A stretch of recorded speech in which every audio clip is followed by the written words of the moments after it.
Hi, boys and girls. It's Mrs. Myers. I am here today with our weekly story.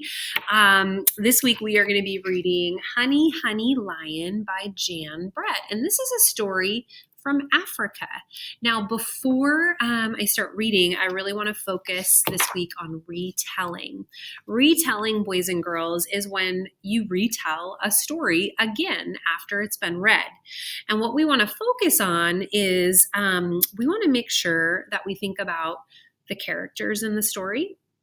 We want to think about where does the story take place, so the setting.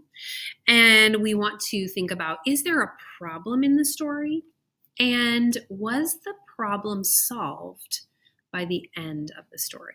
Okay, so here we go. This is called Honey, Honey Lion by Jan Brett.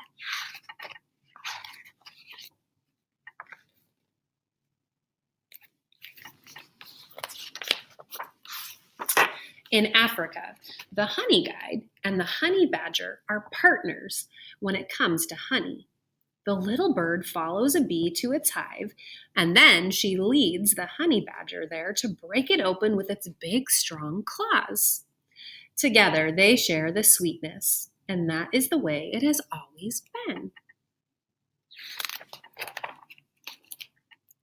Maybe this day Badger was hungrier than usual. Maybe he forgot about Honey Guide, who showed him the way. Or could he have been thinking, my strong claws do all the hard work? Whatever the reason, that day, Badger would not share. Now, one thing I want to show you, boys and girls, about Jan Brett is that she has her main illustration. And then inside on the sides, you can see a close-up of things. So sometimes it shows us what's going to happen next on the next picture. And sometimes it elaborates more about this photo. So keep an eye out for those while I'm reading this story. Honey Guide scolded Badger as he waddled back to the jackalberry tree, his tummy almost touching the ground. She fussed and fumed as he tried to fit into his burrow. Finally, she cried out for all the animals to hear, "No fair, no fair." Soon, all the guinea hens were broadcasting the news. Honey Guide is in a major rage.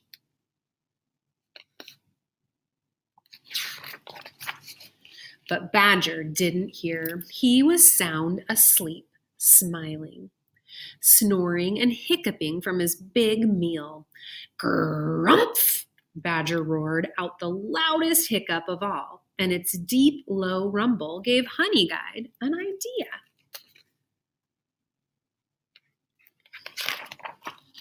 The next morning, Badger woke up hungry, his tummy flat as a pancake.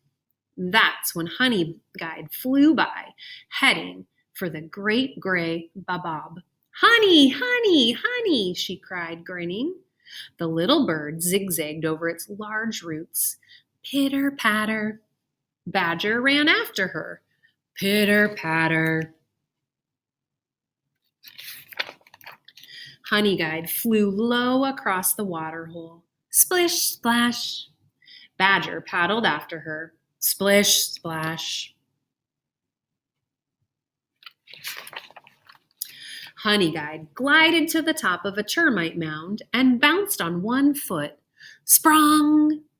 Badger scrambled to the top and bounced off. Sprung!